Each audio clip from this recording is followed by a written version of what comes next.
sekarang nih saya agak miris. Ya mohon maaf ya, saya nggak usah saya sebutkan lah. Tapi gayanya itu seperti bukan seorang Panglima TNI. Pak Kapolri di depan berjalan gagah, Panglima TNI mengikuti di belakang. Itu hal yang kecil yang menurut saya mungkin dilihat juga oleh teman-teman tentara ya kan. Mungkin Anda melihatnya bagaimana? Apakah memang kemudian tentara-tentara kita merasa inferior, cemburu atau bagaimana Bang Ginting? Kalau membentuk undang-undang seperti ini uang yang beredar berapa Bang? Udah gitu aja. Saya nggak tahu, tak paham uangnya. Biasanya politikus yang saya nggak boleh melihat uang itu. Satu-satunya di partai yang nggak boleh melihat uang itu. Kalau ada uang itu, enggak lu keluar. Ada uangnya saya, tapi pas pembagian saya udah pasti keluar. Saya tuh suka memperhatikan hal-hal yang kecil yang mungkin terlewatkan. Ketika Pak Tito lah yang saya ingat, Pak Tito menjadi Kapolri, saya agak miris ya. Ini secara tampilan saja. Saya juga ingat ketika zaman Pak Faisal Tanjung ketika Orde Baru menjadi Panglima ABRI waktu itu. Itu nggak pernah tuh yang namanya Panglima ABRI berjalan di belakang Kapolri, itu nggak pernah. Saya perhatiin ketika itu saya sudah jadi wartawan. Pasti tuh Panglima ABRI gagah di depan, Kapolri mengikuti di belakang. Tapi kalau ngelihat sekarang nih, saya agak miris. Ya mohon maaf ya, saya nggak usah saya sebutkan lah. Tapi gayanya itu seperti bukan seorang Panglima TNI. Pak Kapolri di depan berjalan gagah, Panglima TNI mengikuti di belakang. Itu hal yang kecil yang menurut saya mungkin dilihat juga oleh teman-teman tentara ya kan. Mungkin Anda melihatnya bagaimana? Apakah memang kemudian tentara-tentara kita merasa inferior, cemburu atau bagaimana Bang Ginting terhadap polisi? Ya pasti kecemburuan itu tadi. Soal anggaran kan. Panglima TNI dengan Kepala Staf Angkatan bukan pengguna anggaran, bukan pemegang anggaran, hanya kuasa pengguna anggaran. Sementara Kapolri bisa minta langsung dari situ aja, sama-sama gagah misalnya. Tapi yang satu nggak punya duit. Orang akan melihat seperti itu. Nah ini yang terkait dengan masyarakat juga ya. Dia langsung berinteraksi dengan masyarakat. Nah kalau memang dia tidak mau berada di bawah Kementerian Pertahanan Keamanan seperti dulu. Ini Kementerian Pertahanan Keamanan ini adalah pelajaran Presiden Soekarno sejak Indonesia merdeka 1945 sampai dengan 1960 setelah dekret Presiden. Ini dua-duanya harus disatukan. Tidak bisa dipisah. Masalahnya karena memang waktu itu kita selalu menghadapi pemberontakan. Polisi kita itu lahir berbeda dengan polisi negara-negara barat. Ya kritik saya terhadap teman-teman LSM, selalu fungsi polisi itu dia menarik juga fungsi militer dari kacamata demokrasi barat, demokrasi liberal. Kita kan nggak begitu.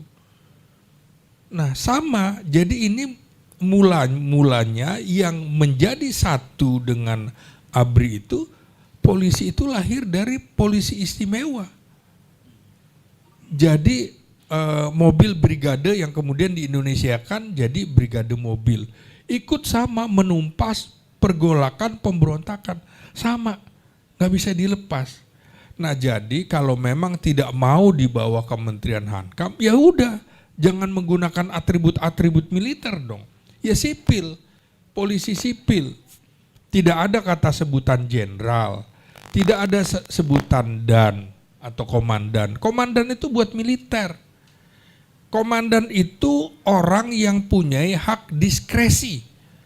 Dia bisa memutuskan di dalam situasi tanpa unsur hukum. Polisi atasannya adalah hukum. Dia bertindak harus hukum, makanya kepala yang benar. Tapi kan di polsek segala manggilnya dan komandan, nggak boleh. Komandan itu militer, kepangkatannya mau militer, yaitu seperti tadi. Ternyata sekarang nggak mau militer, faktanya kok jauh seperti lebih militeristik daripada militer. Harusnya human, polisi betul-betul polisi sipil, humanis yang ditonjolkan. bukan tindakan-tindakan brutal, bukan tindakan-tindakan militer yang memang tugasnya mencari, mendekat, ya kan, menangkap, matikan. Itu kan prinsip militer. Ya polisi kan bukan. Karena itu betul-betul apa iya sekarang ya, kalau Kompolnas itu ternyata bagian dari orkestrasi kepolisian, begitu juga Komisi 3, ya publik berharap dari siapa? Ya dari kita-kita inilah yang menyuarakan. Ya tapi lagi-lagi seperti saya bilang tadi, mungkin ada kepentingan politik untuk 2029, 2034, sehingga polisi juga bisa digunakan yang muncul lagi seperti Bang Laude Sarif bilang, yang sebenarnya senior-senior yang udah pensiun itu tidak suka dengan istilah parcok. Tapi bisa juga karena parcok menguntungkan, bisa juga dipakai oleh rejim-rejim berikutnya. Karena itu betul-betul tidak boleh di bawah kepala negara atau kepala pemerintahan, karena nanti bisa digunakan untuk kekuasaan. Menurut saya ini salah satu problem polisi, tidak boleh langsung di bawah kepala pemerintahan. Di bawah kepala negara, iya, karena itu lembaga negara seperti TNI, seperti Kejaksaan Agung, seperti Mahkamah Agung, di bawah kepala negara, iya, tapi bukan di bawah kepala pemerintahan. Begitu. Baik, saya ingin kembali ke Pak Laude. Pak Laude, bagaimanapun juga saya mungkin menyebutnya naskah akademik lah ya, naskah akademik dari tim percepatan reformasi Polri sudah diserahkan kepada Presiden ya Pak ya. Secara pribadi Pak Laude merasa puas atau merasa ada yang mengganjal atau bagaimana Pak? Iya, kalau dari verbatim yang 3.000 itu kan nggak ada diubah ya. Tetapi yang dari yang 160-an halaman itu memang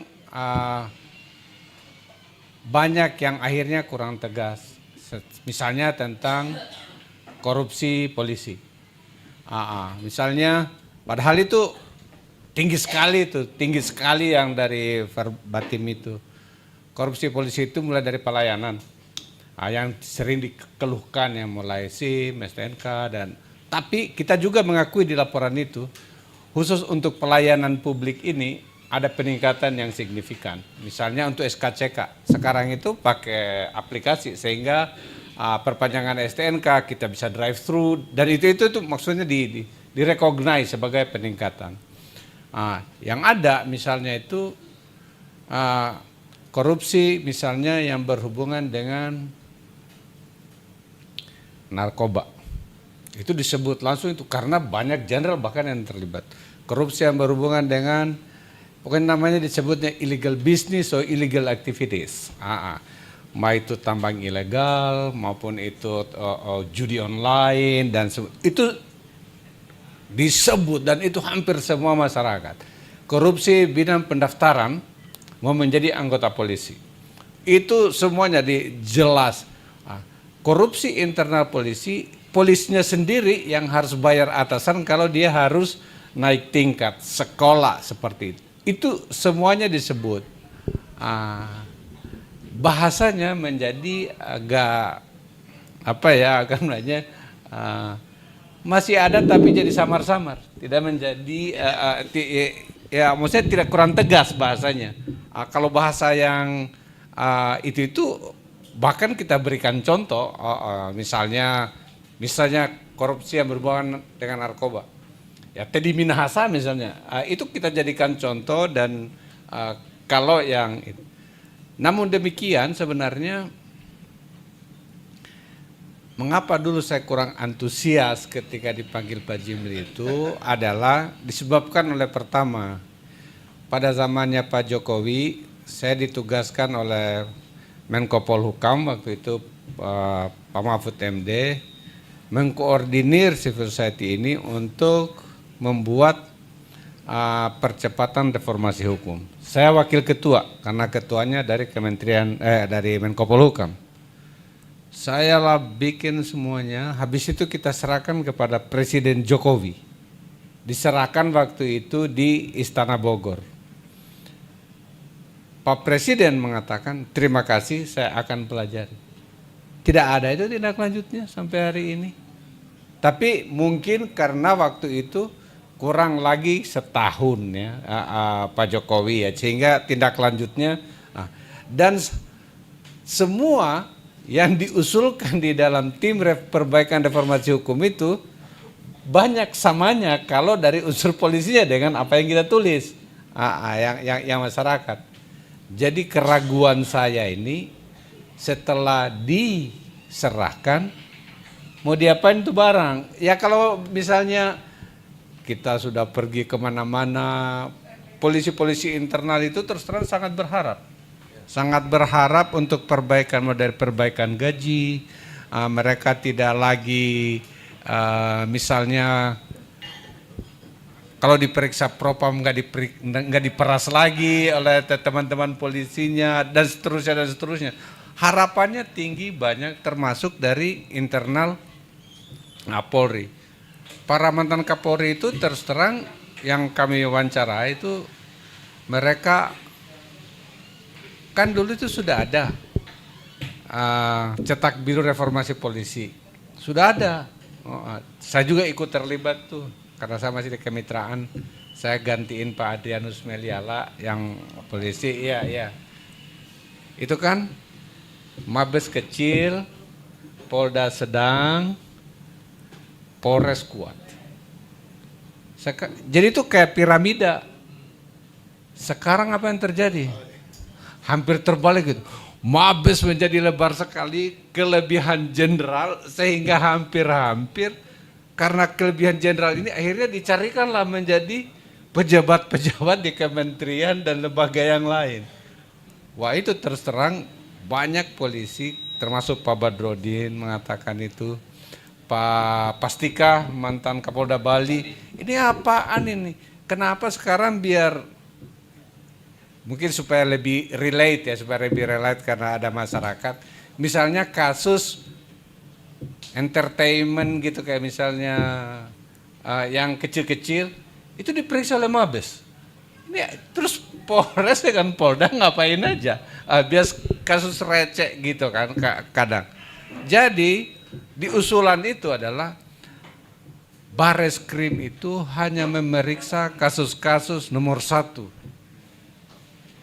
Keahliannya di Polres dan Polda tidak ada. Betul-betul sangat sophisticated. Dia mempunyai aspek internasional yang sangat ruwet. Misalnya ada pelarian ke Malaysia, ke Inggris, ke itu, jadi bisa diambil alih oleh itu. Yang ketiga adalah ada sensitivitas politiknya, sehingga diambil. Sekarang, ya tahu aja tuh, orang mau laporin pencemaran nama baik saja, dilapor ke Mabes. Ini apa-apaan seperti itu. Jadi itu, jadi maunya lagi para polisi itu, para mantan Kapolri ini dikembalikanlah itu polisi sesuai dengan cita awal reformasi itu. Dan jangan terlalu banyak jenderal seperti itu. Akhirnya apa? Mengganggu kementerian lembaga yang lain. Dan itu sebenarnya ada waktu itu kan diributkan karena ya memang agak lebih dari 300 lebih itu ada di luar Polri dan mulai dari eselon 2 sampai kan eselon 1. Wah, ini agak maksudnya agak apa itu? Kebablasan ya. Sehingga pada waktu itu di komisi bukan saya dengan Mas Indra ini ada. Maksudnya Pak Jimli. Biar cepat ini kalau itu Presiden keluarkan saja perpu ini supaya rangkap jabatan itu segera. Tapi oleh komisi saya dengar nggak usah karena sudah ada ini draft yang ini. Tapi setelah saya lihat draftnya ini tidak ada yang ini draft yang ini tidak ada yang masuk. Misalnya tentang Kompolnas saja. Kompolnas itu tidak sesuai yang diusulkan, tapi mungkin ini draft yang lama. Oleh karena itu kita berharap bahwa ya kalau kami di Makassar bilang jangan buang-buang ongkos saja nih. Kita sudah kerja capek 3 bulan, mendengarkan masukan dari semua pihak, diserahkan, habis itu tidak dikerjakan. Jadi saya melihat itu ketidakseriusan pemerintah. Dan yang nomor 2, ini Komisi 3 ini ngapain? Iya, saya terus terang agak belum ada rekomendasi Komisi Reformasi. Sudah mereka mengeluarkan banyak hal. Mereka sudah setuju dengan yang itu. Terus nanti apakah mereka ini kan salah satu tugasnya mengawal supaya apa-apa yang diinginkan oleh masyarakat, kalau betul-betul mereka mewakili masyarakat, itu terwujud. Ketika saya bilang masyarakat ini termasuk masyarakat polisi di dalamnya. Karena mereka itu tidak mau lagi, ini banyak sekali dikeluhkan internal polisi. Kenapa kami diberikan tugas di luar tupoksi? Kan aneh itu. Tugas polisi itu kan apa? Menjaga keamanan dan penegakan hukum. Itu aja sebenarnya, tidak ada lain-lain lagi. Iya, keamanan, ketertiban dan penegakan hukum. Itu aja tugasnya. Tapi apa hubungannya misalnya membuat baliho? Apa hubungannya menyalurkan bansos? Apa hubungannya tanam jagung? Dan lain sebagainya. Itu bukan tugas polisi. Tapi ini kita juga harus fair, Pak. Tentara juga nggak boleh kayak gitu, Pak. Tentara juga nggak boleh tanam jagung, nggak boleh apa. Dia angkatan perang Republik Indonesia. Oleh karena itu gerakan nurani bangsa itu kita bilang kepada Pak sebagai kepala negara, ini perlu ada kelanjutan reformasi polisi dan TNI itu. Dikembalikan kepada tupoksinya. Mana ada tentara buka sawah di Amerika, ya kan enggak juga ya seperti itu. Polisi tanam jagung, enggak bisa juga. Enggak boleh kita rangkap-rangkap. Ya ada orang yang bertugas sesuai seperti itu. Jadi, dan ini kelihatannya DPR tidak mengawal itu. Jadi siapa yang harus mengawal? Masyarakat. Kita ini, media, universitas, para ahli agama dan seterusnya. Jadi itulah mengapa ketika saya diminta dengan Mbak Alisa menjadi dengan Pak Lukman Saifuddin mantan Menteri Agama menjadi dinamisator, menjadi pelayan para sesepuh ini, ya kami ikut saja karena mereka ini tidak punya kepentingan ini lagi kan, mereka tidak punya kepentingan politik lagi seperti itu karena mereka ini ingin menyuarakan yang ingin dikehendaki oleh masyarakat. Itu aja. Pak Laude, saya ya sedikit banyak punya kawan-kawan lah. Punya kawan-kawan di kepolisian, di Komisi 3, di pimpinan Komisi 3, di lingkungan itulah. Mungkin saya sedikit menghaluskan kata-kata saya ya. Saya bukan tidak percaya, tapi terus terang saya skeptis. Saya pribadi skeptis bahwa anggota parlemen kita itu satu visi dengan tim Pak Laude dan kawan-kawan. Karena saya tuh tahu lah bahwa mereka itu sehari-hari ya bergaul, tektok-tektokan gitu. Kalau ini ke vice versa lah ya. Kedua pihak saling mutualisme. Anda percaya nggak, pertanyaan saya, bahwa hasil kerja keras Anda dan kawan-kawan, Pak Jimli, Pak Mahfud, dan para mantan Kapolri itu akan menjadi suatu yang dilaksanakan dalam RUU atau dibahas serius untuk masuk dalam poin-poin di RUU Polisian nanti? Kalau saya lihat sikapnya yang sekarang tidak. Kalau ya maksudnya kita nggak usah pakai bahasa lain, tidak gitu. Tetapi Pak Doviri itu dinaikkan pangkatnya menjadi jenderal dan dijadikan penasihat presiden. Salah satu tugasnya itu mengawal reformasi Polri. Jadi seharusnya kalau presiden itu memiliki kemauan benar untuk reform itu, ya seharusnya gerbong politik ini ikut juga. Itu positive thinkingnya. Tapi terus terang setelah saya lihat konferensi pers setelah bertemu presiden itu, kok saya tidak melihat greget itu, padahal kita mau ikut ngetik-ngetik itu karena kita berharap ini adalah sesuatu yang strategis yang akan dikerjakan oleh bangsa ke depan. Dan tapi sayangnya kelihatannya, jadi saya agak pesimis. Jadi bagaimana caranya supaya kita bisa optimis?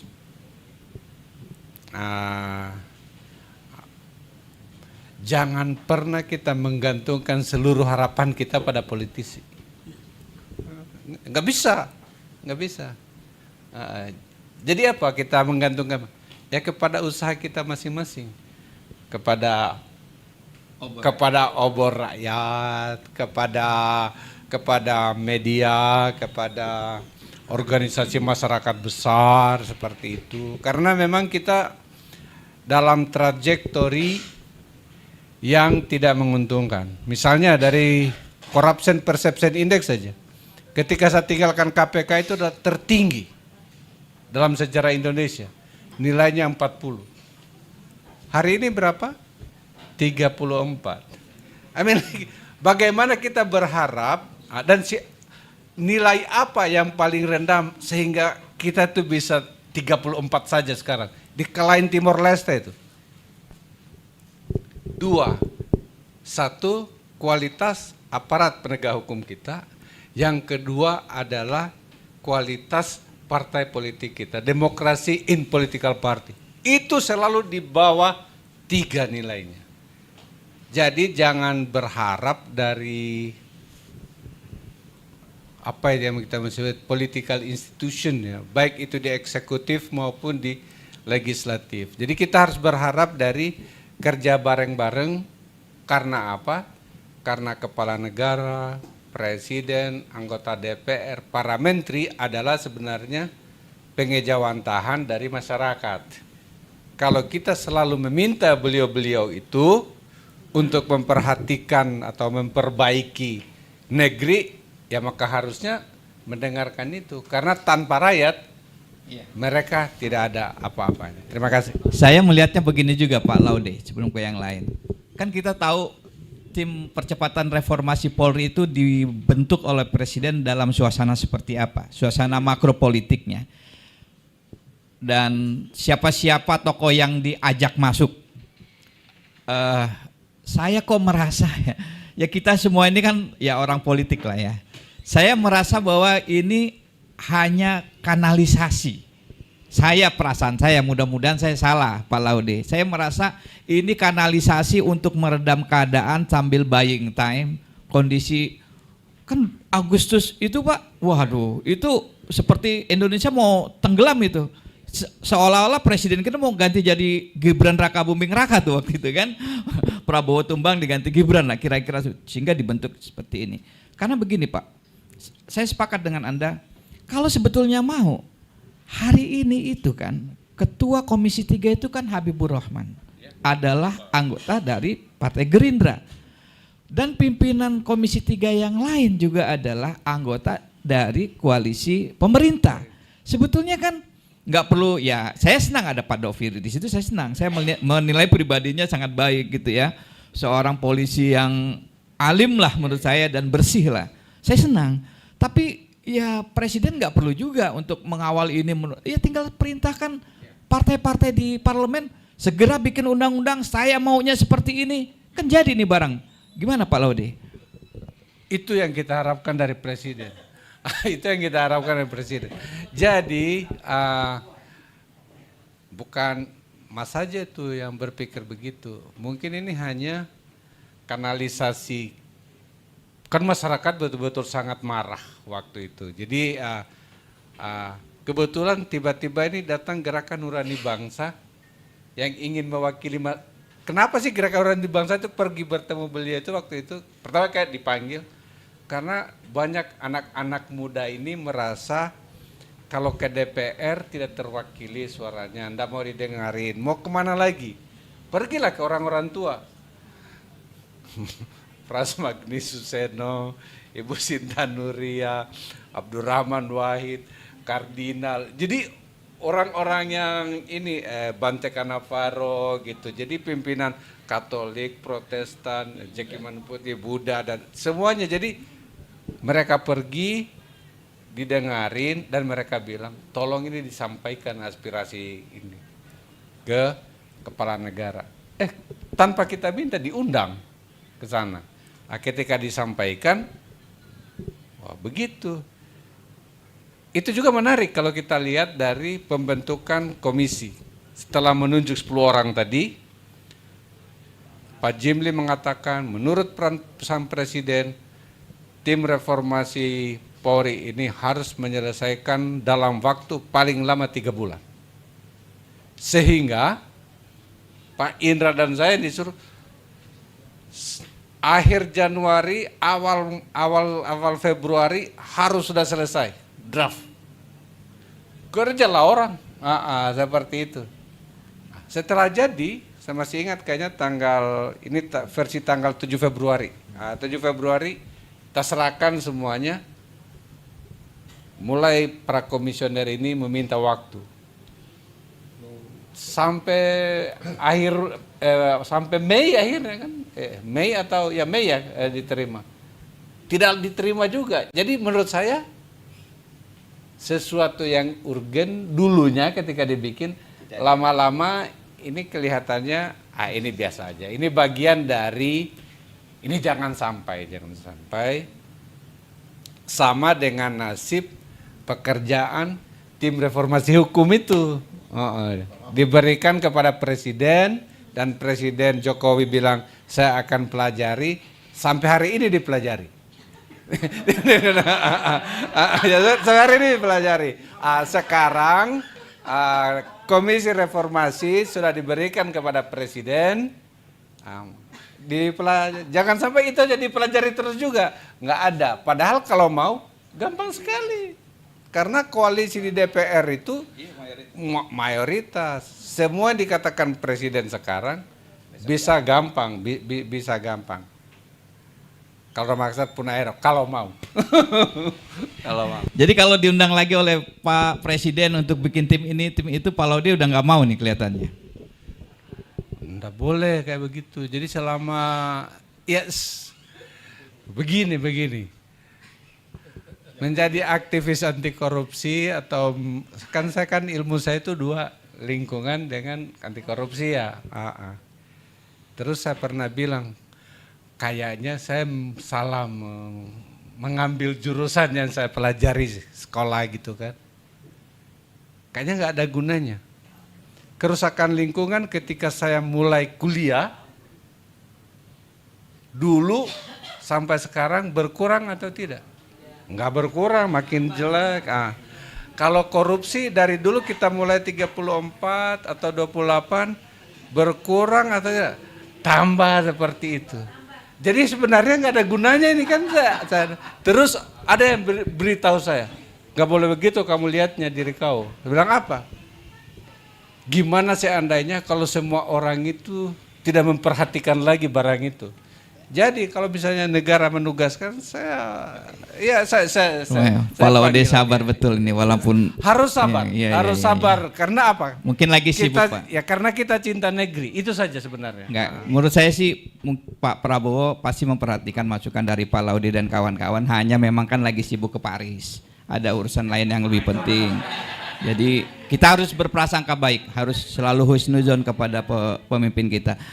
Bung Indra, ini kan salah satu yang dirasakan itu kenapa kemudian ada akronim NKRI, Negara Kepolisian itu tadi disinggung juga. Polisi itu di mana-mana. Polisi itu di mana-mana. Di kampung saya pernah mendengar dari seorang kawan bahkan jadi kepala dinas. Kepala dinas di Kota Madia, kepala dinas tenaga kerja, seorang kombes aktif di Bandar Lampung. Kalau nggak salah saya tanya ada apa ini mau ada pelan. Kemudian selain di kementerian ini, kementerian itu, bahkan di parlemen ya kan, di parlemen di DPD itu sekjennya kalau nggak salah polisi. Di BUMN, saya tahu tuh ada di Telkom Jenderal Bintang 1. Apa mau narik kabel atau mau naik tower ikut itu saya juga nggak ngerti. Ini Bung Indra melihatnya apa sih sebetulnya polisi di mana-mana ini mau bagi-bagi kekuasaan, mau penempatan sekadar penempatan orang karena sudah terlalu banyak gerbong atau seperti apa, Bung Indra? Ya, kalau kita baca ya beberapa novel peraih sastra dunia, itu kan rata-rata yang bercerita tentang negara polisi ini.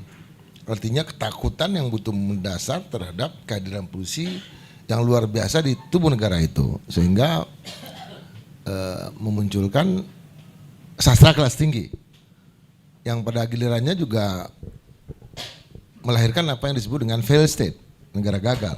Irak contohnya. Terlepas dari masalah antara Irak dengan Amerika Serikat, tapi pada waktu itu Irak itu adalah negara polisi gitu. Kenapa negara polisi? Karena salah satunya karena Syiah yang minoritas di tengah mayoritas, Sunni yang minoritas di tengah mayoritas Syiah, yang gitu-gitulah kan, ada masalah sosial. Justru Irak penduduknya minoritas itu. Jumlah Syiah di sana justru mayoritas Syiah. Syiah lebih banyak daripada Sunni. Yang pemerintah Sunni. Pemerintahnya Sunni gitu kan. Artinya ketakutan terhadap yang mayoritas. Nah, sekarang di Indonesia justru ketakutan ini juga ada dalam level politik. Ketakutan partai Gerindra yang justru bukan partai dalam arti dia penguasa. Jumlahnya kan sedikit dibandingkan dengan PDI Perjuangan, dibanding Golkar dan segala macam, sehingga harus barter dengan yang lain. Sehingga kehadiran polisi ini menjadi penting. Polisi ini adalah state aparatus dalam arti yang sebenarnya. State aparatus yang bisa digerakkan kemana aja, siap dan siap bang, segala macam. Saya aja gara-gara muncul di komisi di sini pada cuma yang tukang ketiknya Bang Laude, saya tukang ngecek aja. Udah bener belum? Kapan selesai aja? Saya cuma nanya. Enggak mau pulang kampung aja udah diwanti-wanti sama anak buahnya Bang Doveri. Bang Indra, jangan pulang kampung dulu, nanti Kapolda nanti siap di sana. Kapolda nanti yang jemput segala macam. Memang habit mereka begitu. Habitnya kepolisian begitu. Semua orang yang ada di Punjai itu dianggap punya power, padahal saya cuma punya pulang kampung. Nanti disambut dengan besar-besaran. Habit yang menurut saya karena kebutuhan itu tadi, bahwa sebetulnya istilah parcok itu pada dasarnya adalah dia dibutuhkan oleh partai politik yang memang ya tidak mayoritas. Ini masalahnya sistem lagi, ke sistem distrik segala macam. Kalau kita menggunakan sistem distrik, saya kira ini akan hilang. Akan ada partai mayoritas di Indonesia. Tapi masalahnya kan semua ingin ikat mengikat gitu. Sehingga sistem partai kita kan tidak listrik dan keinginan untuk menjadi pemenang lagi dalam pemilu berikutnya itu mau tidak mau, suka tidak suka membutuhkan polisi. Nah, itu dari arti psikologi politik yang muncul di dalam tubuh partai-partai, di tubuh presiden dan lain-lain. Nah, dari segi aturan, regulasi sebetulnya ini yang kita mau dudukkan kembali, bahwa itu harus muncul dalam bentuk undang-undang. Selama ini kan munculnya dalam bentuk perkap ya, peraturan kepolisian, Kapolri ya, dan Perpol. Peraturan Kapolri, peraturan kepolisian, dan bukan dalam bentuk undang-undang. Beda dengan TNI yang muncul dalam undang-undang gitu. Ini yang akan dibatasi. Cuma pas kita melihat RUU yang muncul dari Komisi 3 ini, sakit gigi lagi kita, karena hampir semua area di luar kepolisian itu dianggap bisa menjadi wilayah tugas dari para polisi. Ini kan aneh gitu kan, bahkan jauh lebih luas daripada tentara kan, kemana-mana mereka pergi. Padahal mestinya kehadiran mereka di luar institusi Polri itu adalah yang terkait dengan Kamtipmas tadi, keamanan ketertiban masyarakat. Misalnya dalam otak saya itu, misalnya di Satpol PP, oke lah, kepalanya seorang polisi yang ditugaskan, Kasat Pol PP-nya kan, namanya polisi pamong praja, atau katakanlah yang terkait dengan polisi kehutanan. Bisa jadi karena untuk menghadapi para bandit, para mafia dan segala macam. Bisa juga masuk di pertambangan, tetapi kita harus mengadakan dulu yang disebut dengan polisi illegal mining. Polisi yang bertugas untuk menghadapi illegal fishing, artinya polisi yang menjadi bagian dari infrastrukturnya Kementerian Kelautan dan Perikanan. Polisi yang menjadi bagian dari ekonomi sumber daya mineral misalnya kan. Bolehlah polisi-polisi khusus. Kita kan sebetulnya punya polisi khusus yang tidak diberdayakan dan tidak dimaksimalkan. Kalau ada polisi khusus dan kemudian ada polisi yang ditugaskan di sana, no problem. Tetapi kalau di Sekretariat Jenderal DPR, ya ini kan banyak mereka bukan lulusan mereka nggak belajar ilmu politik, ilmu sosial, mereka nggak belajar sosiologi, mereka nggak belajar jangan-jangan nggak pernah baca buku Miriam Budiarjo. Pas baru masuk mungkin buku itu mereka buang duluan kan. Yang mereka masukkan buku-buku yang nggak penting gitu kan. Jadi menurut saya kehadiran kepolisian ini memang sebetulnya bukan dibutuhkan oleh negara ini, karena akibatnya juga adalah para birokrat kita sekarang jarang menemukan birokrat yang teknokrat. Kita juga jarang menemukan apalagi birokrat yang teknolog. Itu beda lagi. Birokrat yang teknokrat saja semakin jarang kita melihat, apalagi birokrat yang teknolog. Yang artinya seorang birokrat yang sangat ahli di bidang teknologi, yang ahli di bidang ilmu pengetahuan tertentu, karena memang dia punya kebebasan di wilayah itu. Sekarang jarang sekali kita menemukan birokrat yang seperti itu. Kenapa? Karena dulu seorang birokrat itu berpikir bahwa jabatan tertinggi dia adalah menjadi seorang dirjen, menjadi seorang irjen, sekjen, yang nggak bisa dimasuki oleh yang lain kecuali mereka. Karena dulu pun bahkan wakil menteri pun harus birokrat dulu kan, nggak boleh. Sekarang, kalau akun saya masih aktif tuh, pasti saya ditawarin hampir semua eselon 1 pasti tawarin. Saya dulu masih pegang Vampire RI. Itu akun yang ditakuti oleh semuanya, Partai Sosmed takut, Kurawa takut, pokoknya Vampire RI. Coba cek, saya matikan akun itu kan, akun anonim. Saya yakin sekarang kalau saya masih pegang tuh akun, pasti saya ditawarin staf khusus Menteri Menhan. Dan saya yakin saya pasti jadi dirjen di Kementerian A, di Kementerian B, bahkan staf khusus Presiden. Kenapa? Karena sekarang yang menjadi staf khusus Presiden, yang menjadi staf ahli di bidang itu para pemilik akun-akun anonim yang saya lihat. Yang rata-rata kalau ketemu Vampire RI, siap kata dia. Abang harusnya dapat pangkat mayor juga, Bang. Udah dari dulu kan, Iya. udah 6 bintang kita kan, bintang kita 6. Makanya dapat vaksin Nusantara. Nomor 5 dulu yang disuntik sama Pak Terawan kan, karena mereka percaya bahwa memang saya jenderalnya sipil. Untuk itu. Jadi memang ada pengetahuan yang tidak dimiliki oleh polisi, yaitu teknologi. Akhirnya mereka pakai orang lain. Negara juga begitu, bukan ditumbuhkan dari kalangan birokrat. Ini menurut saya sumber petakannya juga setelah Undang-Undang ASN berlaku kan. Dulu kan Undang-Undang ASN kan tahun 2014, saya waktu itu ke Ketua Tim Ahli Menpan RB. Saya yang bikin tuh PP-nya tuh, sampai Yudi menurunkan menjadi PP, macam-macam lah. Pokoknya menjadi peraturan pemerintah dan segala macam kan. Kita yang sosialisasi kemana-mana.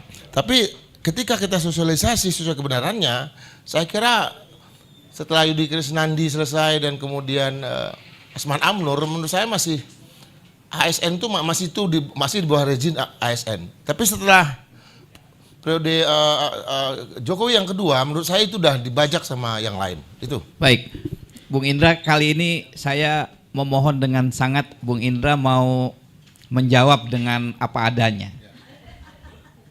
Kita tahu bahwa ini memang rancangan undang-undang ini, saya baru dapat info, ini memang sudah jadi draft, ada sedemikian banyak posisi yang bisa ditepati oleh polisi, tapi akan ada dari Bang Laude katanya akan ada draft baru. yang menjadi inisiatif DPR.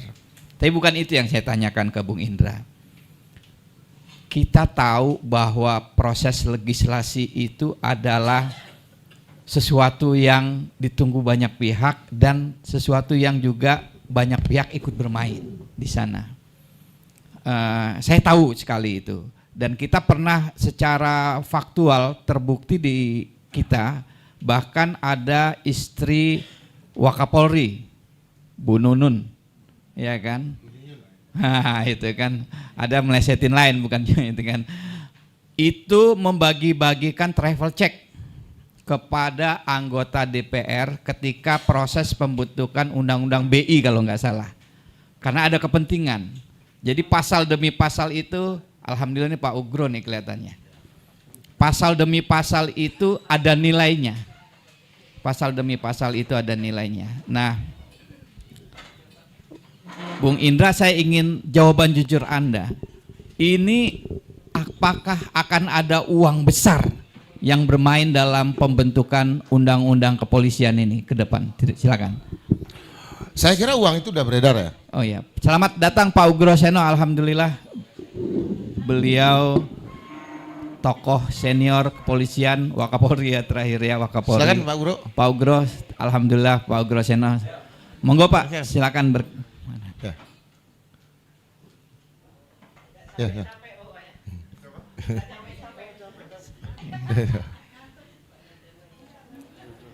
Silakan Pak Ugro, monggo Pak. Ya Pak. Ya silakan Bung Indra. Masalah uang saya kira itu sudah beredar ya. Dan tetapi kan sekarang justru kerjanya lebih canggih. Yang kita harus lihat lagi sekarang sebetulnya adalah hampir semua kalau kita lihat di DPR itu ya, teman-teman yang ada di Komisi 3 itu, kemudian itulah yang menjadi cikal bakal dari pimpinan DPR, cikal bakal dari pimpinan partai politik. Itu yang kadang-kadang agak lupa dibaca loh teman-teman. Artinya begini, orang yang masuk di Komisi 3 itu punya karir. Punya karir yang lebih mumpuni ketimbang Komisi 2 misalnya. Untuk menjadi pimpinan DPR kah? Atau untuk menjadi pimpinan partai atau kemudian menjadi menteri. Karena itu seolah-olah menjadi satu-satunya komisi, kan di DPR itu kan cuma ada dua ya, komisi mata air dan komisi air mata ya. Nah komisi 3 itu adalah komisi mata air dan deras gitu. Karena yang lain jadi air mata. Padahal dulu sebelumnya ketika para profesional masih ada di partai, para birokrat, teknolog masih ada di birokrasi segala macam. Yang dilihat sebagai mata air itu adalah misalnya komisi-komisi yang terkait dengan keuangan, BUMN dan segala macam. Tetapi ini pun udah ditakutin oleh kalangan yang bermain di Komisi 3 gitu. Makanya Sahroni nggak tahu, mungkin karena dia lolos karena dia main intel-intelan kan. Enggak, sebenarnya kalau undang-undang Anda kan sebagai politikus dari Partai Golkar ya, partai besar. Kalau membentuk undang-undang seperti ini uang yang beredar berapa Bang? Udah gitu aja. Saya nggak tahu, tak paham uangnya. Biasanya politikus yang saya nggak boleh melihat uang itu. Satu-satunya di partai yang nggak boleh melihat uang itu, kalau ada uang itu, enggak lu keluar. Ada uangnya saya, tapi pas pembagian saya udah pasti keluar. Nggak tahu di Partai Golkar kan saya ditempatkan sebagai orang yang nggak boleh lihat yang begituan Bang. Oke, sebab saya ingat nggak lihat. Ya, jangankan Tapi nomor seri uang yang beredar itu, kalau dia uangnya dolar, saya tahu orangnya. Yang bagi-bagi, karena gue catat nomor serinya Bang, saya tahu orangnya. Oh jadi waktu bagi uang itu Dolar kan? Dolar ya? Ya. Itu nomor serinya Udah dicatat. dicatat sama yang bagiin. Ya, nomor serinya urutan berarti. Tukang catatnya saya tahu. Berarti uang baru ini kan? Bukan, kekuatan saya itu. Oke. Kalau ada masalah, ada apa-apa, nomor serinya saya bisa keluarkan. Oh. Lewat yang tukang catat ini. Oke. Itu aja, tapi jumlahnya berapa saya nggak tahu. Oh luar biasa ini. Jadi itu sebabnya ya, memang jadi anggota DPR itu ini juga ya, setiap membentuk, ini kata Bang Indra ya kan gitu. Saya ingin pindah ke Bang Ginting sebelum, alhamdulillah nih senior kita, orang tua kita Pak Ugro sudah bisa hadir, berkenan hadir. Bang Ginting, ini kita sudah diskusi ini rupanya ruwet juga ya masalahnya. Bagaimana ini Bang Ginting Anda melihatnya? Ya, menyambung tadi pernyataan dari Bang Laude Sarif dan juga Bung Indra Piliang, memang kritik substansif yang cukup besar juga adalah soal ekspansi fungsi Polri itu yang dianggap melampaui domain penegakan hukum biasa. Jadi memang kalau kita lihat dari berbagai pembahasan, Polri dinilai semakin masuk ke ruang-ruang sipil dan juga ke ruang-ruang militer. Masuk semuanya tuh. Maka akibatnya muncul pertanyaan, apakah Indonesia sedang membangun civilian law enforcement agency yang profesional atau sedang membangun institusi keamanan superbody. Inilah seperti judul tadi itu, Negara Kepolisian Republik Indonesia.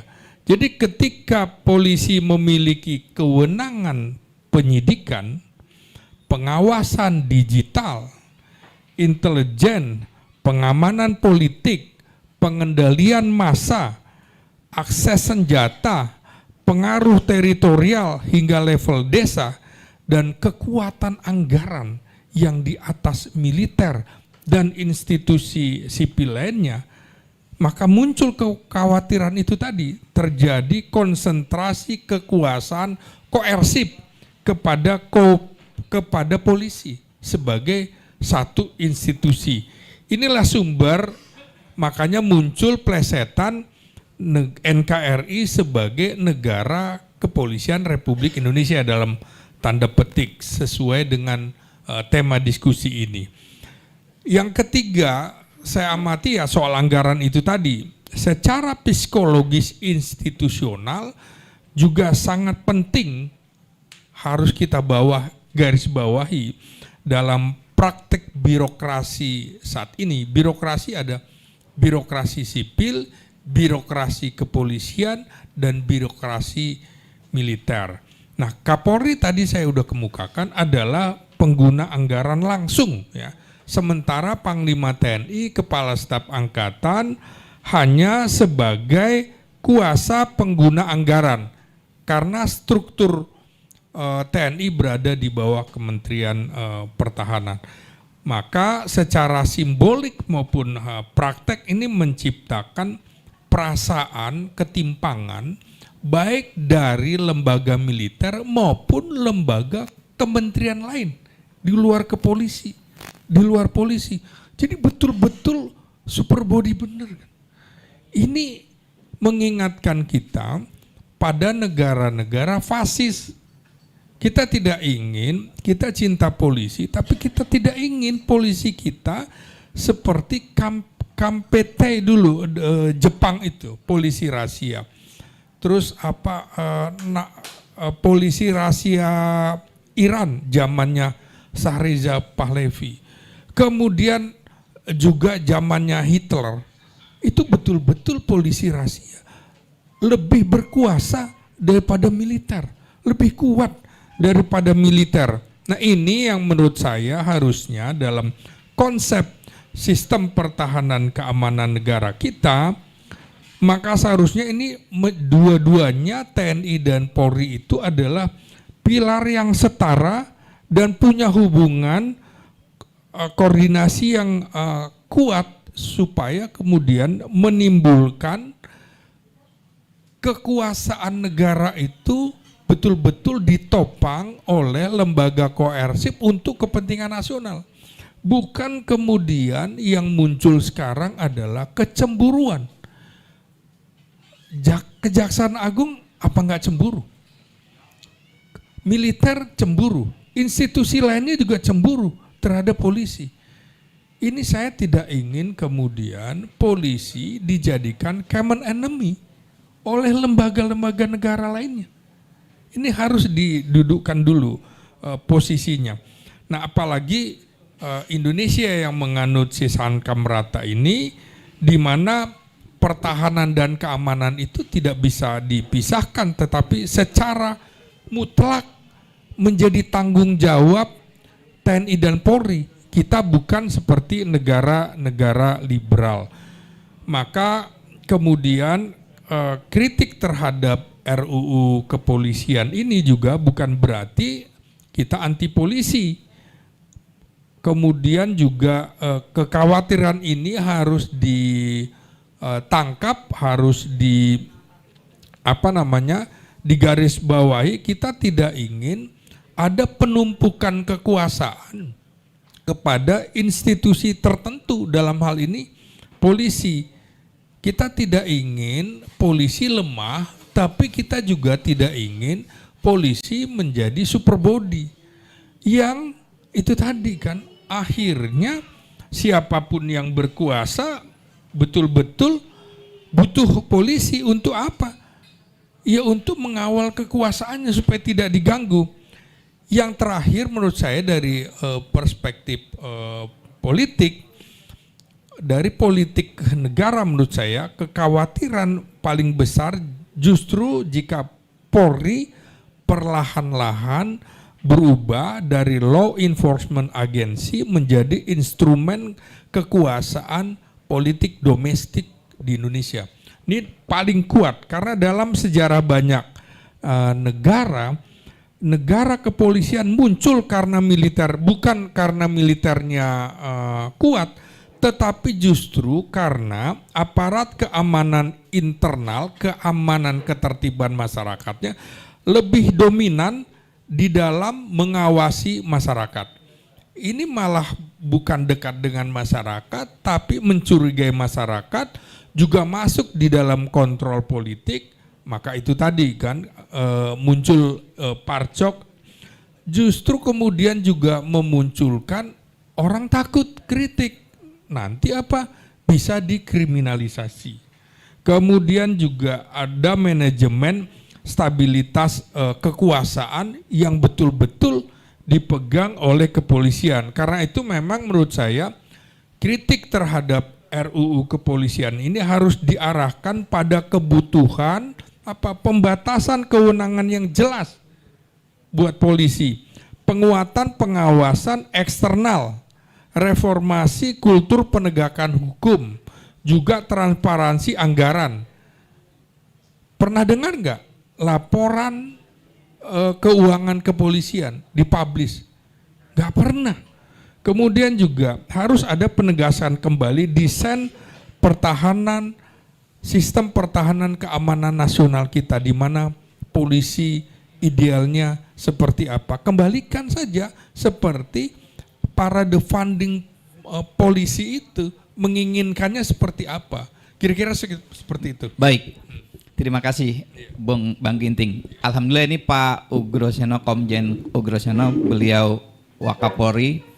Tentu Bapak bisa memberikan pandangan sebagai tokoh senior di Kepolisian Republik Indonesia, sebagai orang dalam. Saya yakin Bapak sekarang sudah memasuki masa purna, bisa lebih dekat menyerap bagaimana suasana kebatinan masyarakat kita. Dan kemarin Presiden sudah sempat membentuk tim percepatan reformasi Polri, walaupun tadi Pak Laude menyatakan Pak tadi beliau agak kecewa Pak, ternyata seperti ya cuman pemadam kebakaran lah sebetulnya, tapi poin-poinnya beliau sendiri tidak terlalu yakin bahwa itu akan dijalankan atau diakomodir di parlemen nanti. Bagaimana Pak Ugro? Ya, terima kasih Pak. Assalamualaikum warahmatullahi wabarakatuh. Saya tertarik tadi baik kontak sama Pak Slamet Ginting gini.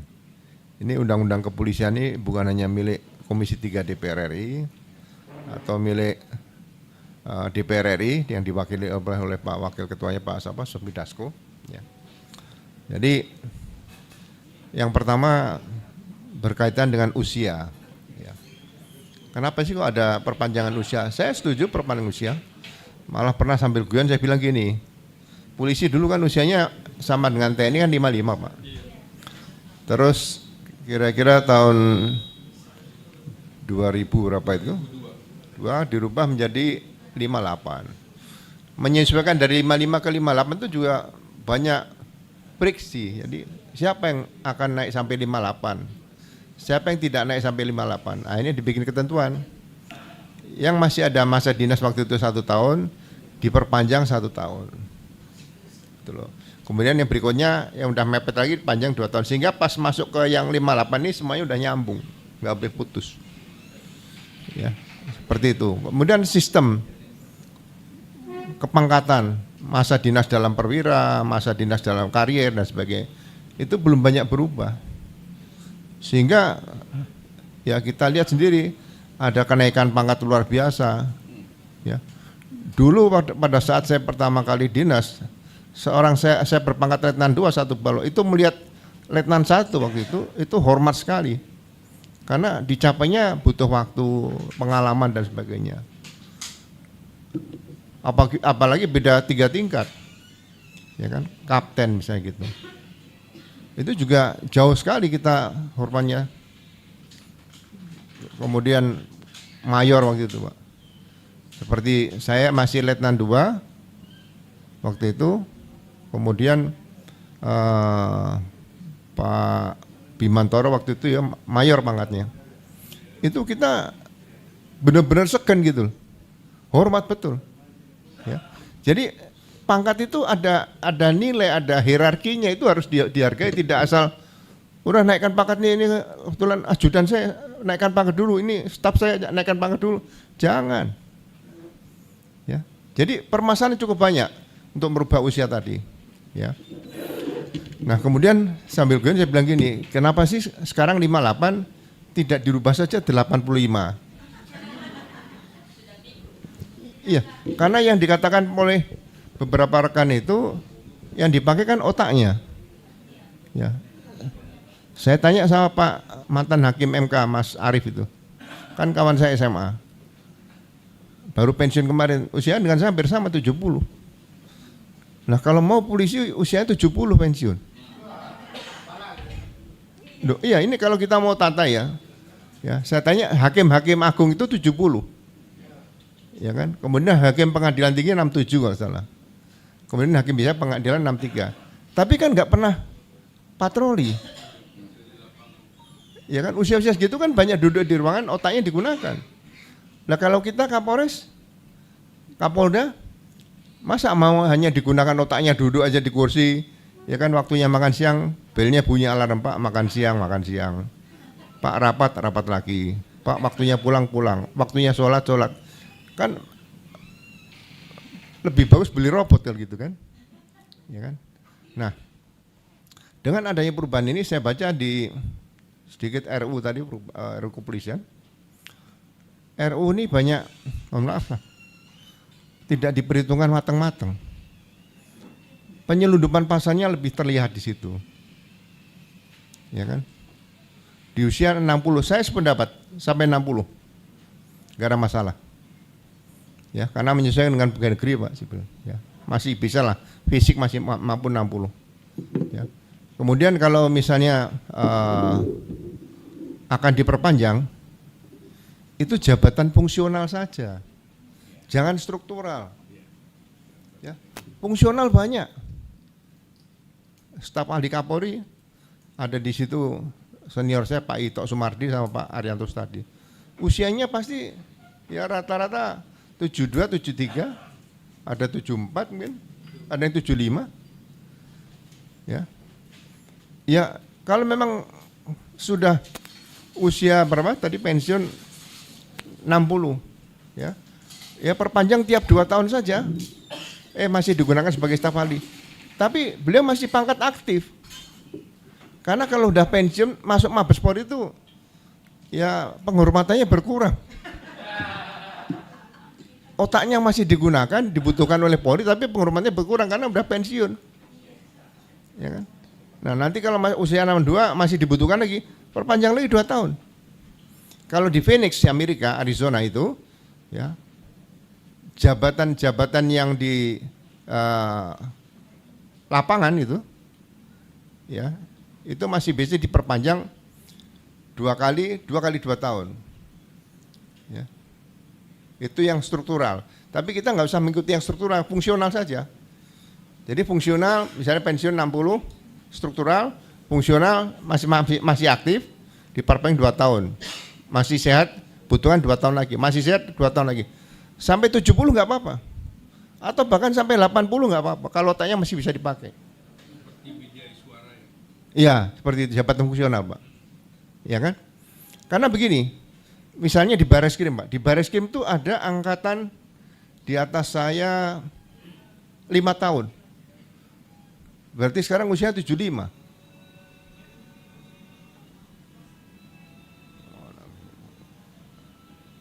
Ya.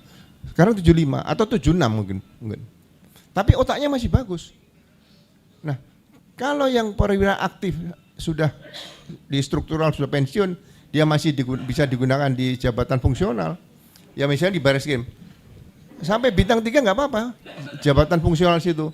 Misalnya sebagai tenaga ahli luar biasa dan berkuasa penuh misalnya gitulah ya. Kan ada duta besar seperti itu ya. Ya ini tenaga ahli luar biasa. Sehingga tim ini, tank-tanknya Kabar Eskrim ini ada bintang 3, bintang 2 nih. Ya kan? Misalnya ada kasus dugaan ijazah palsu, bisa turun. Supervisi. Tidak perlu disupervisi oleh masyarakat seperti sekarang kan gitu. Nah ini tenaga ahli ini benar-benar masih aktif, jabatan fungsional, tapi punya power. Pakaian dinas, ya kan? Masuk kantor polisi semuanya masih hormat senjata, ya kan? Nah ini yang kita butuhkan aturannya seperti itu. Jadi jangan hanya merubah, ya masih diperlukan ini butuh usia 6, Pak Dasko Sumidasi bilang 62, ada yang bilang 63, ya kan? Saya bicara sama Pak Slamet Ginting, Pak, ini yang bicara usia pensiun ini pasti ini titipan politik, saya bilang gitu. Kenapa ada 60? Ada sebutan di sini bintang 1, bintang, ini undang-undang. Kenapa undang-undang mau disebutan bintang 1, bintang 2, bintang 3, bintang 4? Ya. Kalau peraturan pemerintah boleh. Ya kan? Jadi ya saya tahu lah Komisi 3 Pak Habib Rahman kan. Ya. Dikit-dikit beda sama Pak Habib Rahman sebelum Komisi 3 DPR RI. Beda. Saya kenal beliau. Sering di TV sama-sama gitu ya. Beda. Ya. Berani beliau sekarang, berani bicara. Ya. Jadi sekali lagi untuk masalah usia ini saya setuju 60. Tapi 60 itu struktural. Ya. Setelah itu kalau mau fungsional silakan. Tapi mohon maaf kalau misalnya sampai 60 Kapolri nih 60. Kemudian mau fungsional Kapolri mau jadi apa? Mau jadi penasihat ahli Kapolri. Tapi bisa juga dulu Pak Awaludin Jamil pernah Pak jadi ketua penasihat ahli, boleh, pernah terjadi, ya. Jadi jabatan fungsional bisa diemban oleh Kapolri setelah pensiun, ya masih aktif bintang 4 tapi jabatan fungsional ada ketua tim penasihat Kapolri, boleh, ya. Daripada jadi ketua PP Polri, Purnawirawan mendingan jadi penasihat ketua tim penasihat ahli Kapolri, itu lebih gagah menurut saya, gitu ya. Ya, jadi itu tadi usia. Kemudian waktu untuk penyusunan peraturan-peraturan kepolisian atau peraturan Kapolri dengan masalah pangkat, jabatan, kemudian juga masa dinas ini perlu diberikan waktu paling tidak 3 tahun. Jadi misalnya gini, undang-undang diputuskan seperti undang-undang hukum pidana. Itu di pasal 264 KUHP disebutkan undang-undang ini diberlakukan setelah 3 tahun setelah undang-undang tersebut diundangkan. Ada masa transisi di situ, ya. Jadi tidak otomatis berlaku. Ya. Ini harus ditambahkan nanti kalau undang-undang kepolisian disetujui di pasal terakhir sebutkan undang-undang kepolisian ini berlaku 3 tahun setelah undang-undang kepolisian ini diundangkan. Ya. Ya, kemudian di sini yang pasal tentang apa? Tentang masa tugas. Di situ sebutkan ada bintang 1, bintang 2, bintang 3, bintang 4. Semuanya 60, 60, 60. Ya. Kemudian bintang 4 ada bisa sampai mencapai 63 sesuai kebutuhan presiden. kok presiden pakai kata-kata kebutuhan, kalau presiden nggak butuh? Emang butuh apa sih presiden itu gitu? Saya dalam hati, dalam undang-undang kok ada kata kebutuhan. Kebutuhan itu kebutuhan negara, bukan presiden. Nah kita tanya presiden sebagai kepala pemerintah atau kepala negara di sini, cabang ini. Gitu loh. Tapi sebagai kepala negara, presiden nggak membutuhkan apa-apa. Presiden hanya sebagai pimpinan seluruh, ya, sebagai kepala pemerintah tanggung jawabnya kepada kepala negara. Kita kan ada dua kan Pak, kepala negara, kepala pemerintah. Ya. Nah di situ. Jadi bagi saya undang-undang ini perlu dibicarakan matang ya. Jadi jangan sampai terjadi. Silakan terjadi. Paling tidak kita sudah pernah bicara tentang masalah usia ini. Ya. Jadi kalau mohon maaf sekali lagi jabatan fungsional ini kalau diperbanyak, ya. Contoh di Propam ini, di Propam aja. Saya pernah katakan di Propam itu pangkat paling rendah Pak itu AKBP harusnya Pak.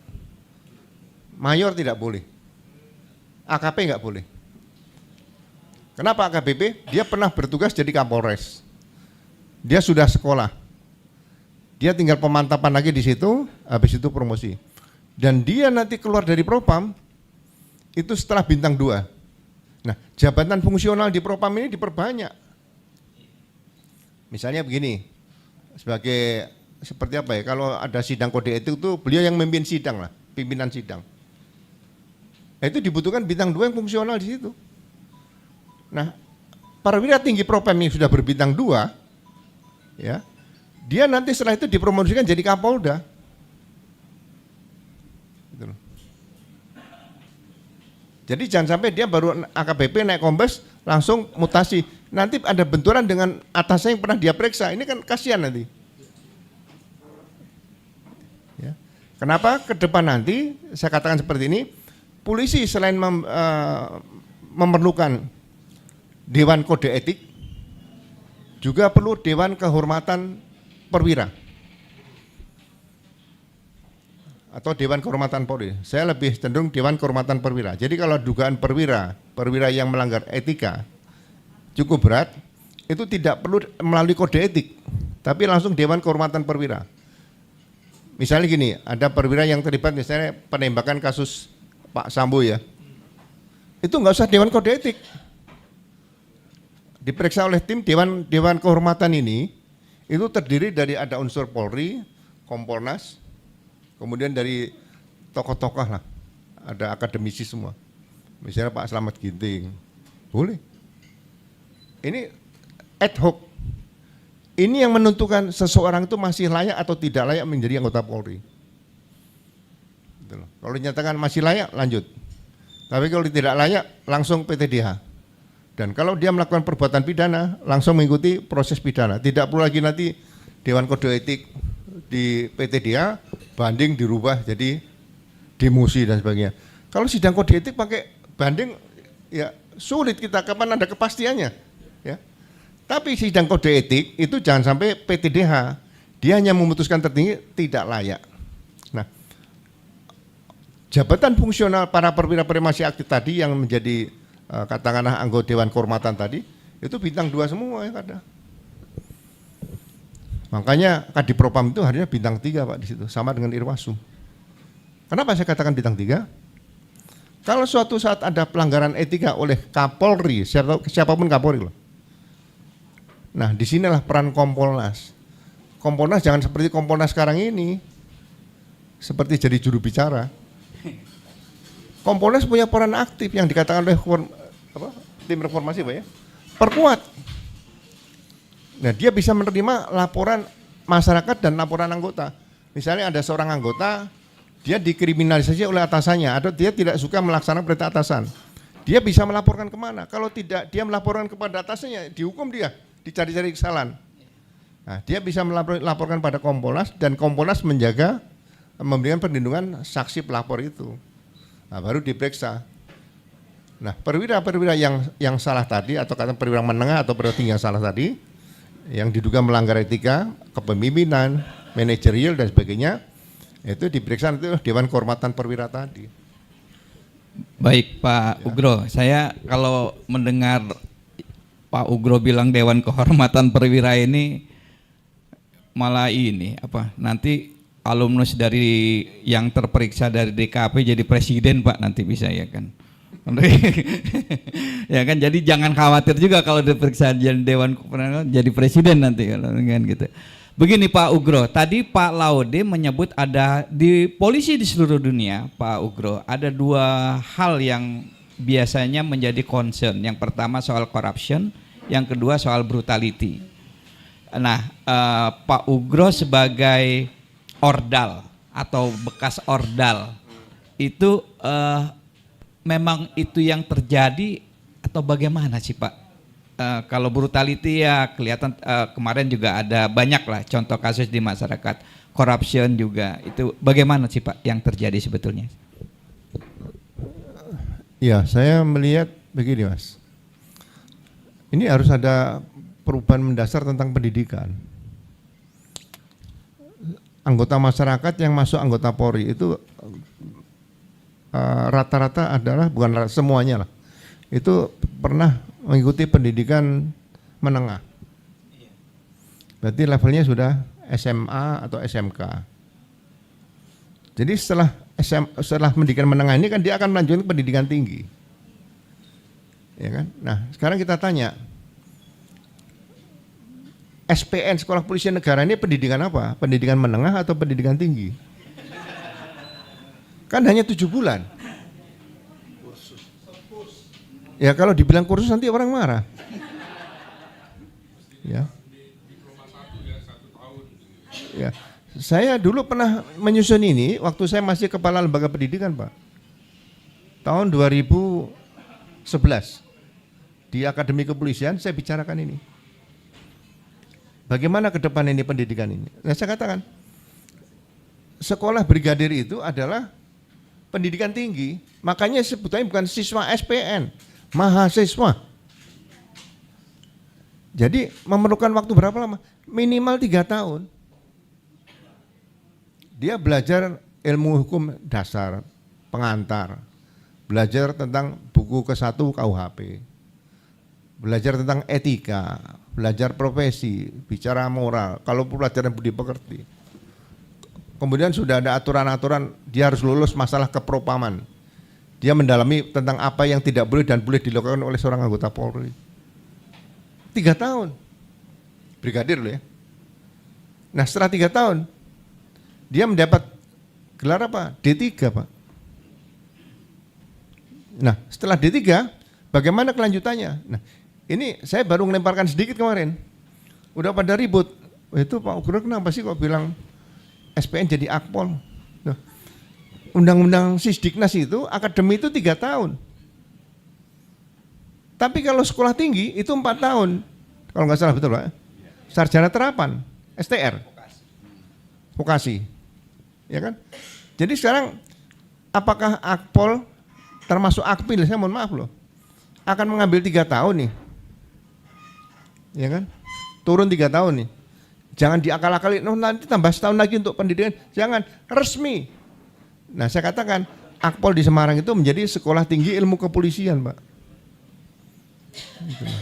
Nah kalau sekolah tinggi ilmu kepolisian tadi di Akpol menjadi STK, kemudian STK yang sekarang ada di Tirtayasa itu jadi apa?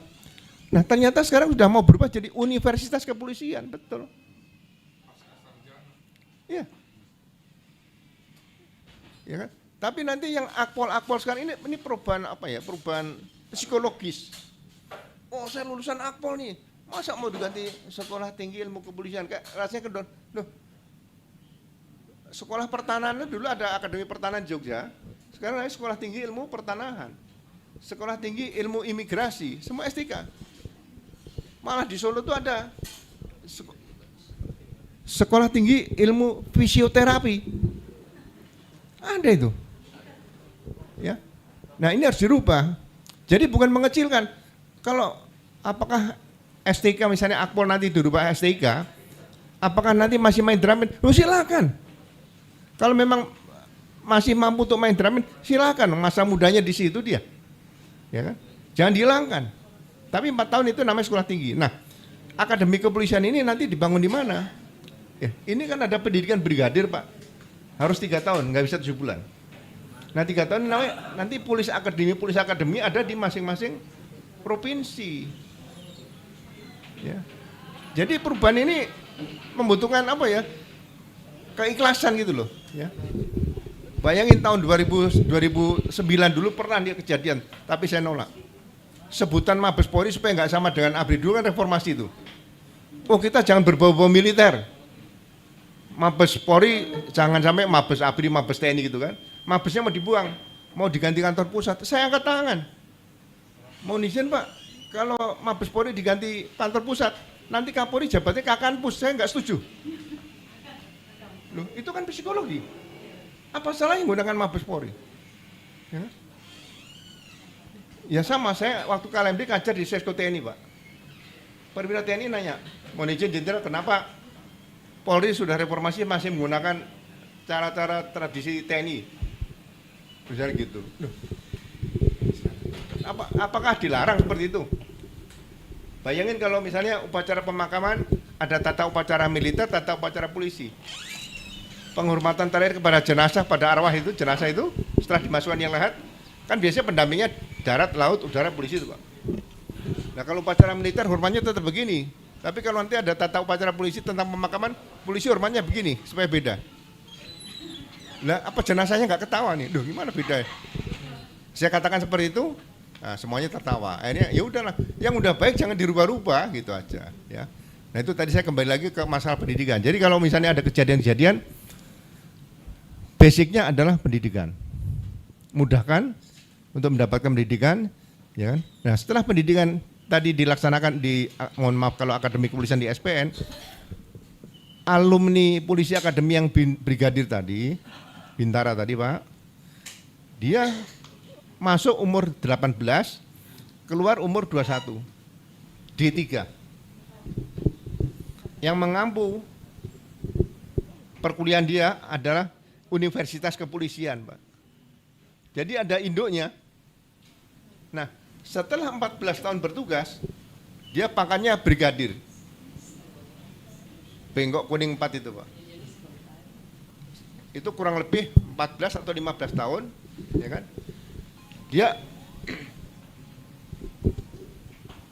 Dia langsung ikut program S1 di Universitas Kepolisian, tapi jarak jauh.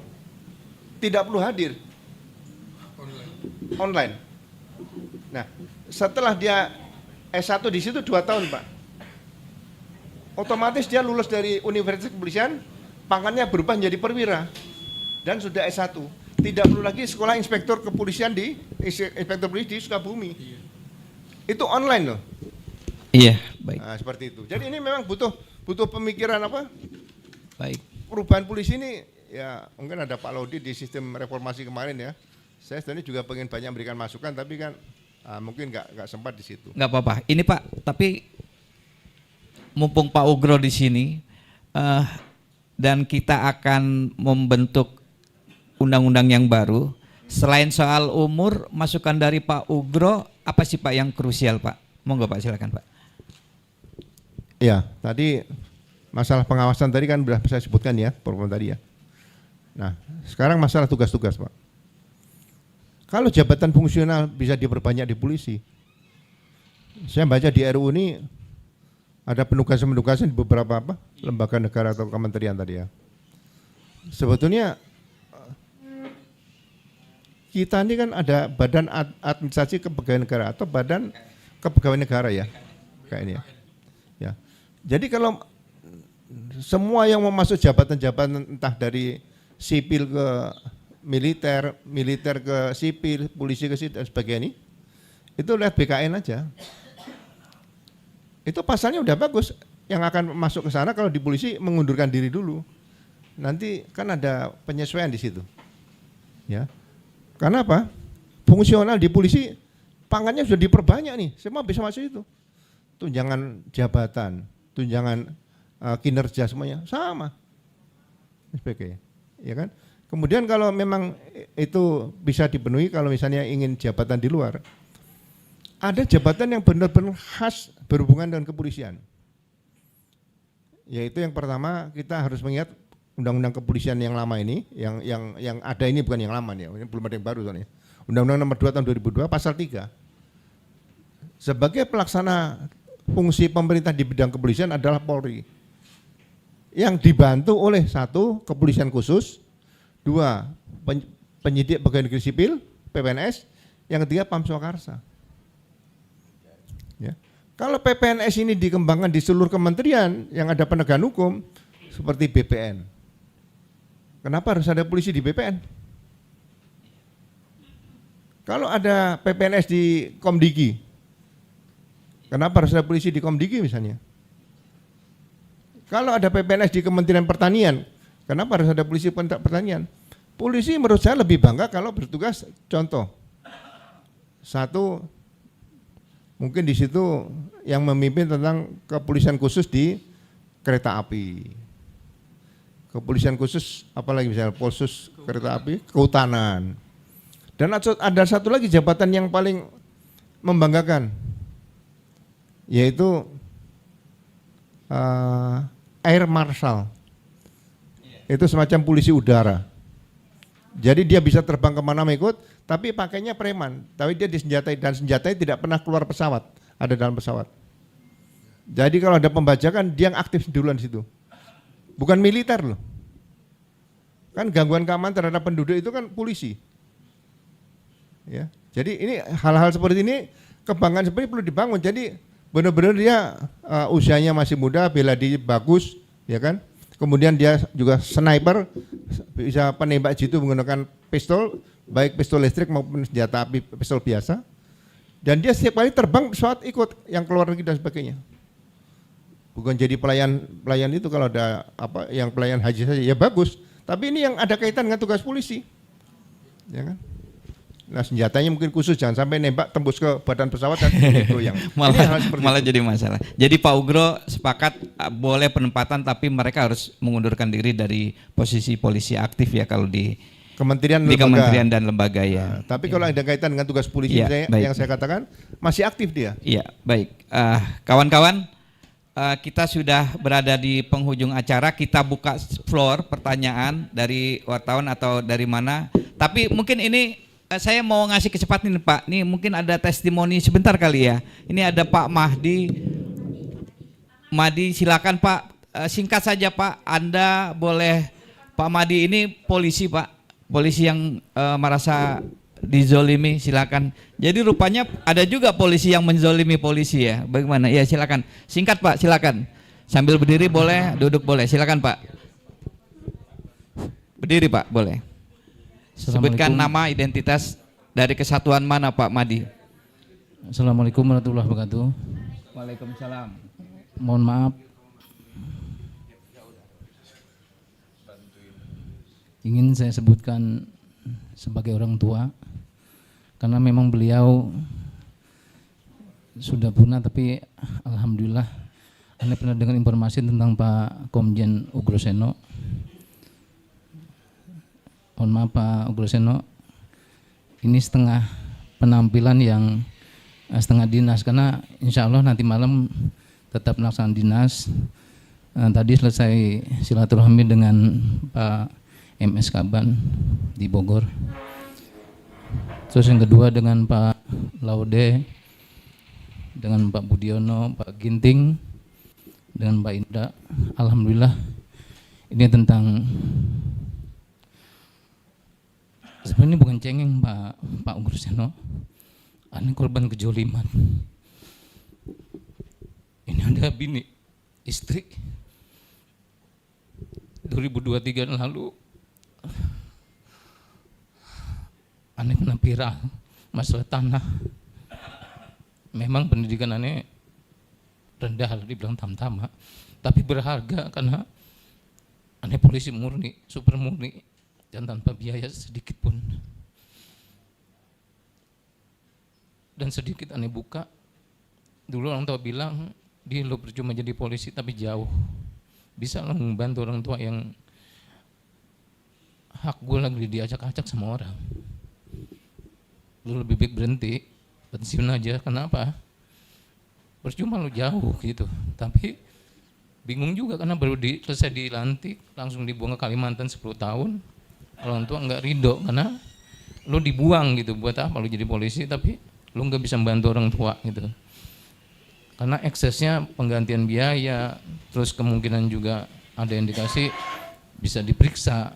Nggak masalah kejolimannya apa Pak? Bisa Terus secara singkat kejolimannya tentang hak orang tua yang kurang lebih berdasarkan kita udah perhitungan itu 6.600-an meter yang diserobot. Terus Nyak lapor ke Polda Metro Jaya, belum diperiksa semua ahli waris, belum selesai. Aneh ditelepon sama oknum penyidik. Terus dimintain duit untuk biaya penyidikan kurang lebih 100 juta. Sama biaya tanah 1.000 meter, karena pantas kalau di situ katanya yang diserobot 6.000 lebih, dimintain 1.000 hadiah.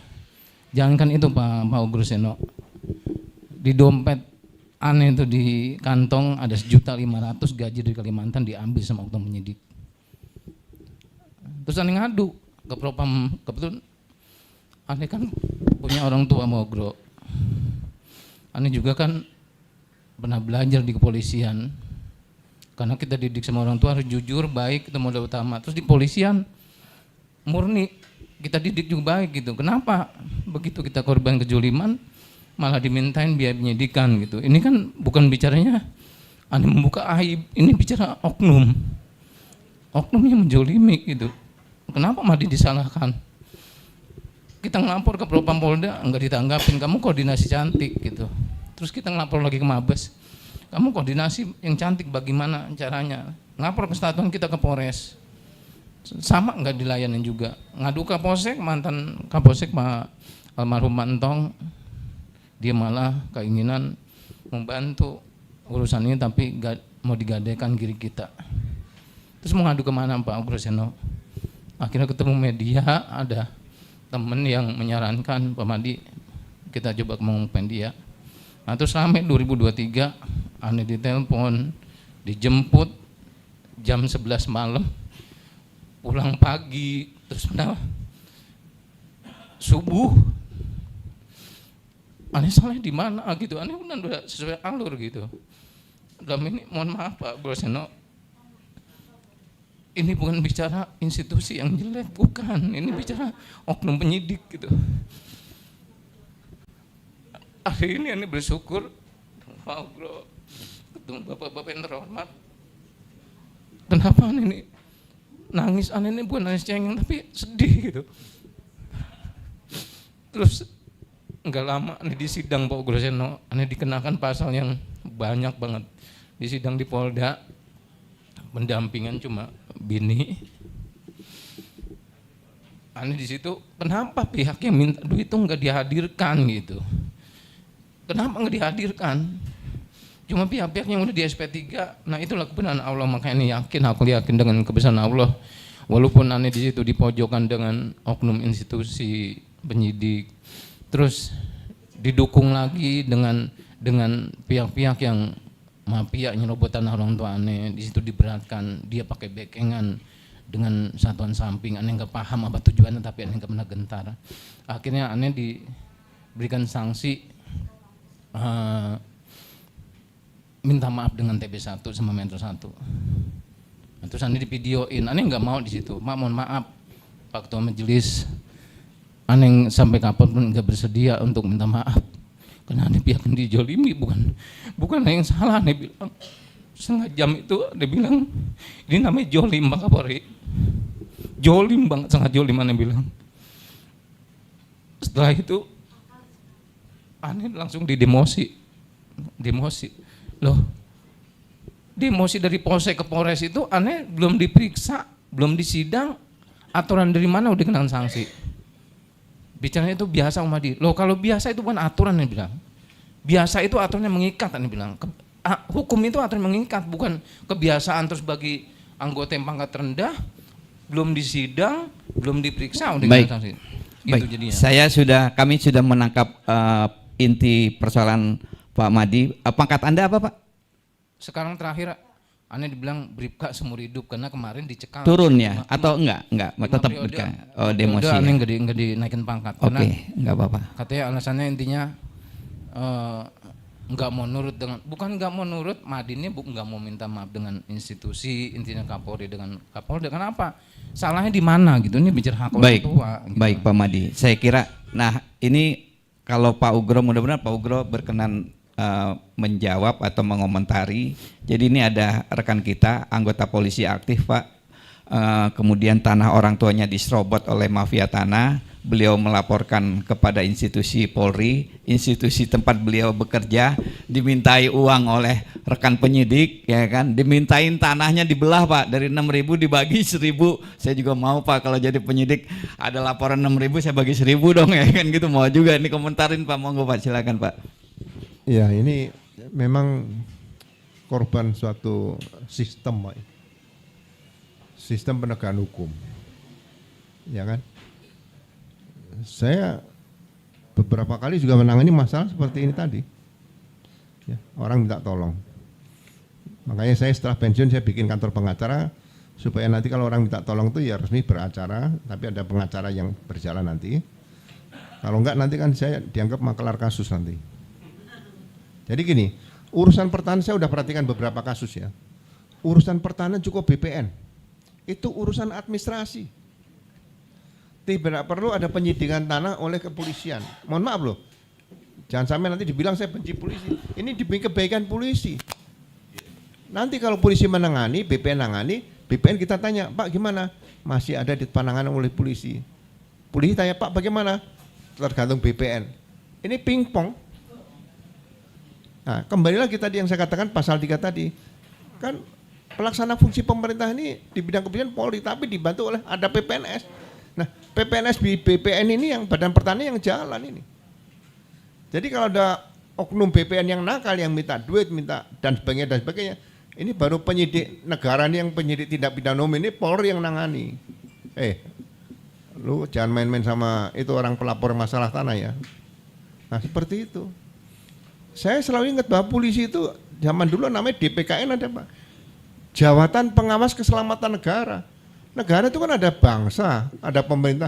Polisi itu masuk ke situ, ngawasi itu. Kalau ada kejahatan yang mengganggu kehidupan negara dan bangsa ini, ya polisi ngawasi. Berkaitan hukum, pelanggaran hukum lah seperti itu. Jadi sampai kapan kalau nggak dirubah ya akan tetap terjadi seperti itu. Ya, terakhir kawan saya, ahli waris yang betul-betul ahli waris di penjara. Sampai sidang orangnya sudah sakit-sakit, sudah setengah mati. Ini baru bebas murni, ditahan. Sudah gelar perkara di Polres, di Polda, sampai ke Barreskrim. Masih diproses oleh oknum yang di Polda, oknum lagi nih. Itu. Ini kalau saya buka nanti polisinya marah lagi. Bukan, ini demi kebaikan polisi. Jadi mohon sekali lagi ya, kalau ada didengar oleh Pak Kapolri nanti, sudahlah. Masalah bangunan, masalah tanah ini, itu kan ada BPN, administrasi, biar BPN nangani. Kalau BPN yang melanggar hukum nanti dalam penanganan masalah tanah, polisi menangani di situ. Disitulah ya. Baik. Teman-teman, mohon maaf karena waktunya sudah habis. Nanti teman-teman wartawan yang mau doorstop bertanya langsung kepada narasumber, silakan monggo. Kita bagaimanapun harus menutup acara siang ini. Kawan-kawan, Kiai Haji Abdurrahman Wahid, Presiden keempat Republik Indonesia, ada juga yang menyebut Presiden kelima, pernah mengatakan pada suatu ketika di rumahnya di Ciganjur bahwa polisi yang baik itu ada 3. Satu Pak Hugeng Iman Santoso, mantan Kapolri. Kedua patung polisi. Ketiga polisi tidur. Itu kata Gus Dur. Kalau saya boleh menambahkan, ada satu lagi polisi baik di Indonesia, Pak Ugro Seno. Baik, wassalamualaikum warahmatullahi wabarakatuh.